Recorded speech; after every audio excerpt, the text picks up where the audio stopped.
can't go see Uncle Mike looking like this. We gotta clean up a little bit. Show some respectability. Don't touch him. Be careful with the car, pal. It's a classic, huh? Of course it's not their car. Danny DeVito and Joe Piscopo are a couple of low-grade mobsters who become hit targets for the mafia in Wise Guys, one of the 4 new movies we'll be reviewing this week. I'm Roger Ebert, film critic of the Chicago Sun-Times. And I'm Gene Siskel, film critic of the Chicago Tribune. In addition to Wise Guys, we'll also review the true-life crime thriller At Close Range, starring Sean Penn and Christopher Walken. Also, on a lighter note, a musical documentary about 2 old blues musicians, one known as Louie Bluie. But first, Roger begins with a sword and sorcery adventure.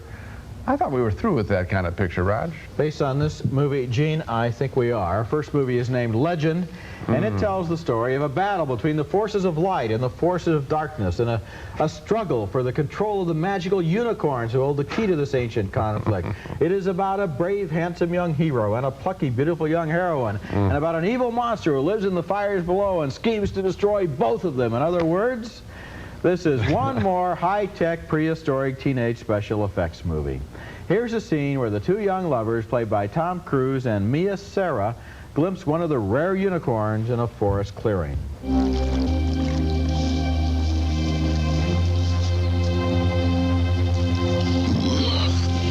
spook the beast and spoil the trap.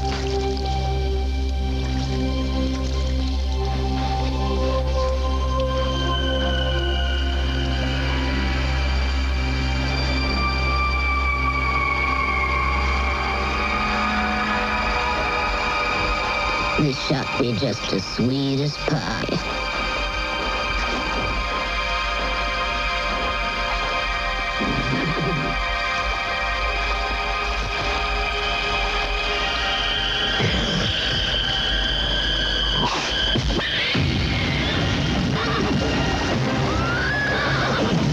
The young girl looks innocent there, but before long she's lured into the underworld and seduced into becoming an evil priestess.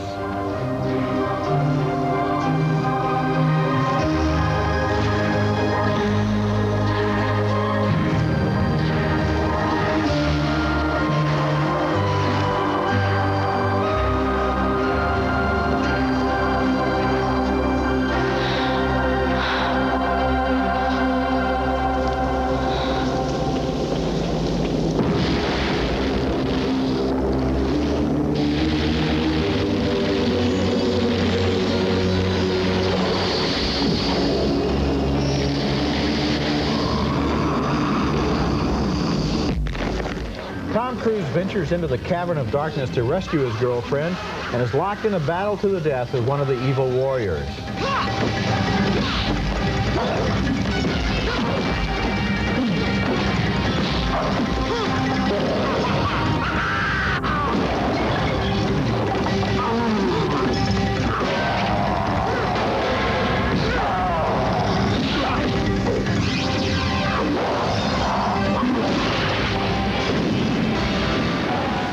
I'm struck once again watching those scenes as to how good this movie looks and how interesting it's not.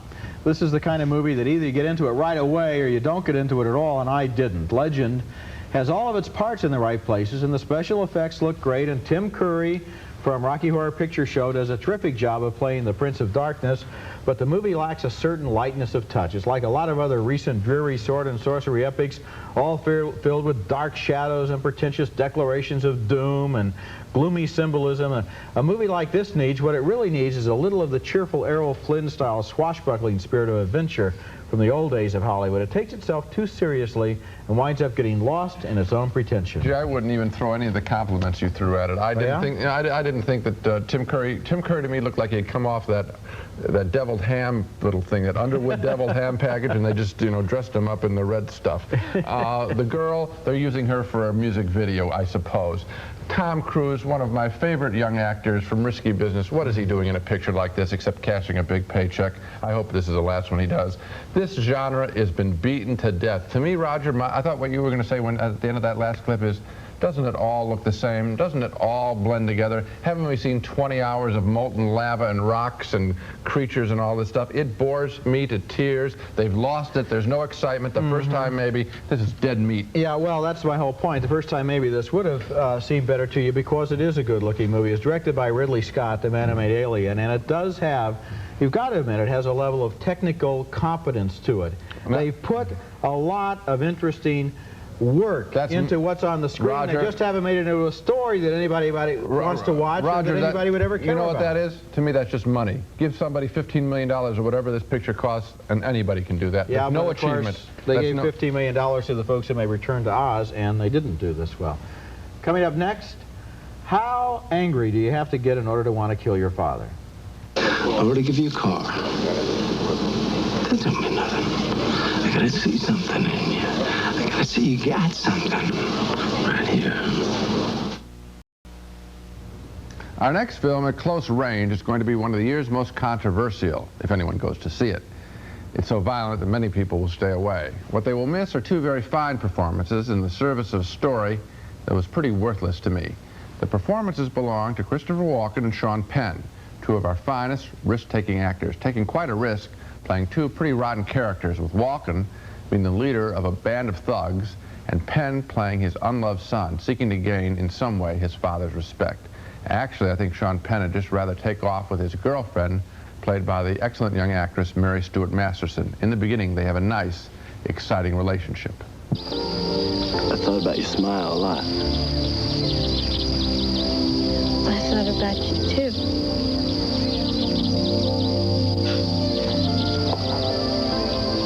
Jill says your last name's Whitewood? Yeah. Your father's got kind of a rep. Well, yeah. Don't believe everything you hear. I gotta go. Wait a minute. Jill didn't give me your number or anything. 555-6239. 555-6239. Yeah, okay. Oh, wait, don't go. I gotta go.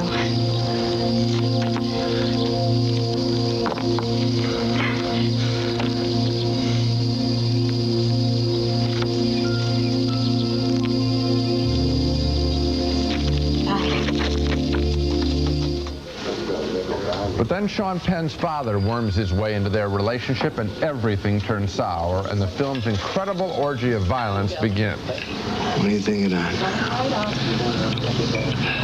Looks like a pretty nice gun. It's $350 retail.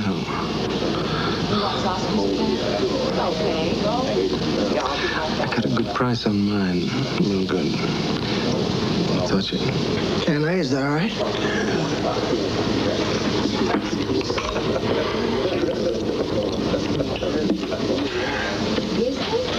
Like it? I like it a lot. That was Christopher Penn there as Sean Penn's younger brother, as he is in real life. At Close Range gets quite rough at the end. I think this would like to be some kind of cross between In Cold Blood and Badlands. It's supposedly a true story, but at the end it comes across to me more as an educational classroom film about the danger of playing with guns. Or at least it says, make sure you don't have a creep like Christopher Walken as your father if you can avoid it. Or if he is a creep, get away from him, move out of home even at age 2. So much as I admire the performance of this film, though, I have to ask the question, all of this quality in service of what?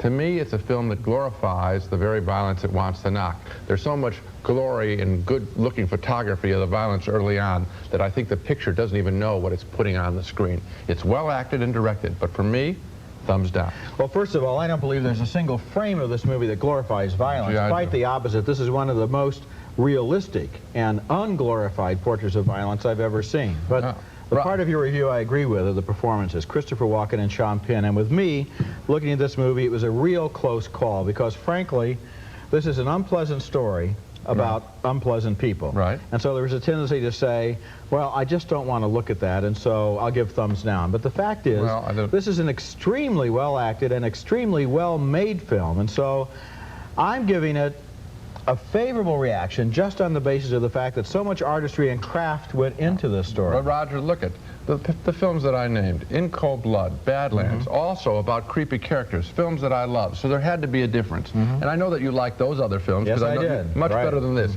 What's the difference here?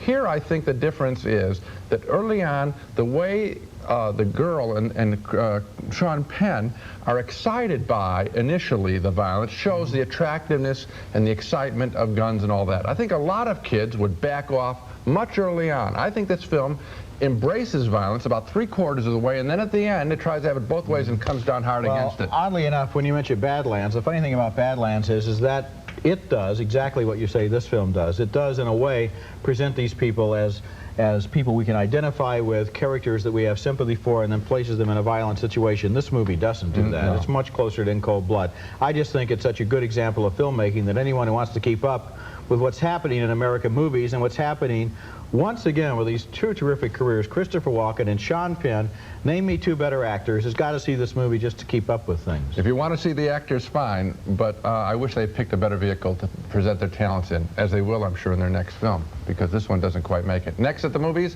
Wise Guys, with Danny DeVito and Joe Piscopo as two of the lousiest soldiers the Mafia ever had. How would you like to pay for this? Yes, that's right. Quickly. Take it out of there. That's a gold card. Yes, I believe I've seen them before. Where'd you get that? In the glove compartment. Our next movie is named Wise Guys, and this one's a real treasure, a great comedy about the Mafia that stars Joe Piscopo and Danny DeVito as a couple of very low-level New Jersey foot soldiers for the mob. One day they're given $10,000 of the Godfather's money to bet on a horse, and they bet on the wrong horse because they think he doesn't know what horse is going to win, but you know what? He did know what horse was going to win, and so they owe him $250,000, and they don't have a dime. So the Don decides their punishment, which is he secretly assigns each one of them to kill the other one. Here's the scene earlier in the movie, one morning at a mob-controlled restaurant where the Mafia boss is handing out the day's assignments. Mr. Costello, you forgot about me and Mo. I never forget about you and Mo, Harry. I always have plenty for you to do. Here.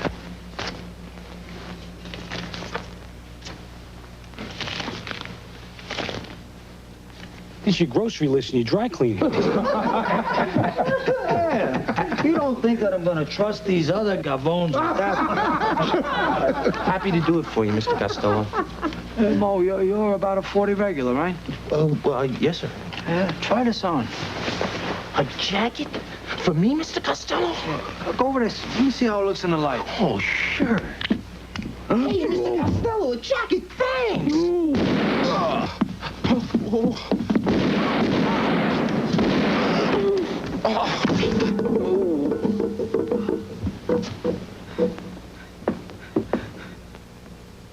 Wow. The jacket actually is bulletproof. That giant guy that you saw there with the horrible red or maroon sport coat is the enforcer for the mob, and later on the boss puts him on the case of these two guys after they've stolen his $250,000. So they are desperate. They know there's no place to turn, and so DeVito gets on the phone and pretends to be talking to his uncle in Atlantic City, an uncle who is a powerful mobster who, if he were alive, might be able to save their lives. Ringing that. The ringing that. One more. It's Sadie. It's Harry Valentini, your nephew from Newark. Guess what? We're coming to Atlantic City. What's up? What's up? I see something else. It's Sadie's Uncle Mike there. I'd like to speak with him, please. She's getting Uncle Mike. What a car! Uncle Mike! Hi! Wonderful. Listen, Uncle Mike, I'm coming down to Atlantic City. Me and Mo Dickstein. What? He said to say hello. Let me say No, hold on. Wise Guys is a movie with one big laugh after another, and yet the thing that really holds this movie together, and you could see it there, is the genuine relationship between those two guys, between Mo and Harry, between Piscopo and DeVito. They like each other, and they stick together, and they try to fumble their way out of this mess, and they're neighbors in probably the worst street in New Jersey. And they are surrounded, well, I'm sure that very nice people live there, but the side that they live on looks pretty bad. You're in trouble now, right? And they are surrounded, the people across the street are great, and they are surrounded by a movie full of some of the best character actors in the business. The big surprise for me in Wise Guys, incidentally, was Danny DeVito. I've liked him before, but he has never been better than this time, and this shows what he can do in a way that I think will be used in other movies now. Wise Guys was directed by Brian De Palma, who specializes in thrillers and crime movies, and he made Scarface and Dressed to Kill among his serious films. This is his first comedy in a long time, and it is a good, laugh-out-loud comedy. I don't even think that's strong enough. It's a great laugh-out-loud comedy, and I'm going to have a tough time at the end of the year deciding which film I laughed out loud the longest, Down and Out in Beverly Hills, this one, or Hannah and Her Sisters. I mean, this is really a riotous film, fabulous. DeVito, in his starring role, he's not supporting people now like in Romancing the Stone. He's absolutely terrific. There's a performance that you referred to, but I want to give credit to. The guy in the big red coat, I think he makes this movie work just as much as the two stars. That's played by a wrestler, a former wrestler, Captain Lou Albano. He plays the fix. He plays this movie at a volume pitch that if I actually started to use it, I'd blow out every TV set that's watching us. I mean, it's a screaming performance that is hilarious. This movie, I don't know how this director, Brian De Palma, did it. He starts out at this level and keeps it funny and intense. It's just spectacular. Well, one of the things he did, just to repeat myself, is he fills the movie with great performances. We could go down the list and start. And the thing is, each actor is able to make his little character or his corner of the movie into a three-dimensional person, a presence here, so that these are people who are interacting with each other instead of, as is so often the case in crime movies, simply stereotypes or simply one-dimensional. Or vehicles for setting up a physical stunt. There aren't physical stunts here. They're people running into each other, not cars. That's right. There are a couple of lines in this movie. Now, one that I don't want to give it. I will. Don't. They talk about. You mentioned that the guy's name is the Fixer. He's known as the Fixer. At one point, they say, "What will Mrs. Fixer think?" And I laughed for about 4 minutes at that point. Coming up next, the story of another couple of colorful characters, not mobsters, but old-time jazz musicians. I'd hate to wake up anywhere and see that. If you're going to be an artist, paint something that looks like something at least you can relate to. Or it's just like something that jumped out of the Twilight Zone. Our next film is called Louie Bluie, a slim but affectionate documentary tribute to two old bluesmen, Howard Armstrong and Ted Bogan. Armstrong is nicknamed Louie Bluie, and here he is performing.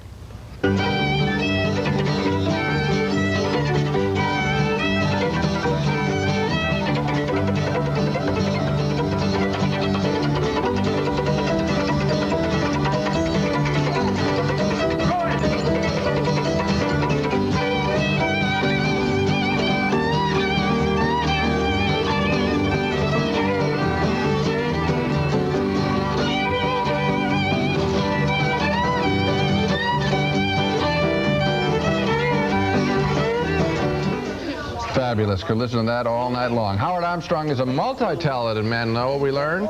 He also has created over his lifetime some amazing folk art drawings. To get my brushes, I pulled the hairs out of a cat's tail and put them in a quill, you know, goose quill, and made me a brush. There wasn't a cat in that neighborhood like me. Then the first time that I saw it rain on some crepe paper, it solved my problem. I saw that dye running out of the paper, you know, in the rain. All colors, you know. And then I got me some scraps of crepe paper and squeezed it out in a bottle. Then I had me some nice ink to paint with. That's absolutely inspirational, I'm sure, to that young child, and it is to me, too. Louie Bluie didn't set me afire, but it did remind me of our nation's great jazz heritage, and I was absolutely hooked by those drawings as much as the music. I did want to meet this Howard Armstrong. He seemed like a fabulous man, and I finally did. And you know what? He's almost as interesting in person as he is on that film. And I mean that as a compliment, because his performance quality, as you can see there, is absolutely terrific. This is a guy you want to know, and the film lets you get to know him. He is a fabulous person, and we didn't really see Ted Bogan there, who is his partner, but he is interesting in his own way. He's kind of the deadpan partner. They've got this relationship that's been going, I think, for 60 years. And I want to tell you something about this film. Every once in a while in life, you walk into a situation and you look at it and you say, I wish I were a film director because this is a movie. And I want to tell you something. 16 years ago, right here in Chicago, at the Earl of Old Town, the famous folk music club, I went in there and I saw Martin Bogan and the Armstrongs, which is the original name of this group. Right. And I went back every Monday night for a year and a half, and I kept saying, there's a film here, there's a film here. And then I went to see this movie, Louie Bluie, and I didn't even know who it was about. And it started, and it was Howard Armstrong, and I thought, somebody has finally got this guy down on film, this fabulous American original person. You and I have talked about this before. We have both shown preferences in the films that we kind of would want to make of documentaries. And we know that the real stuff is what all the fiction people are trying to find. That's right. And the real stuff is out there. And a documentary, I know, I'd do the same thing. I'd find somebody and make a film about them like that, too. Howard Armstrong and Ted Bogan, two real originals. Now let's take another look at the movies we reviewed this week. We both voted thumbs down on Legend, the ambitious but top-heavy adventure fantasy with Tom Cruise. A real disappointment. A split decision, though, on At Close Range. Gene thought it was an exercise in pointless violence, but we were both impressed by the performances of Sean Penn and Christopher Walken, and I vote thumbs up. Two great big thumbs up, though, for Wise Guys, the very funny new mafia comedy starring Danny DeVito and Joe Piscopo. And two more thumbs up for Louie Bluie, the documentary about two unforgettable musicians. And that one, by the way, is playing around the country, city by city, frequently in concert with Bogan and Armstrong on stage after the movie. That's it for this week. Next time we'll review 4 more new movies, including 8 Million Ways to Die, a murder mystery starring Jeff Bridges and Rosanna Arquette, and Offbeat, a romantic comedy starring Judge Reinhold and Meg Tilly. And until then, we'll see you at the movies.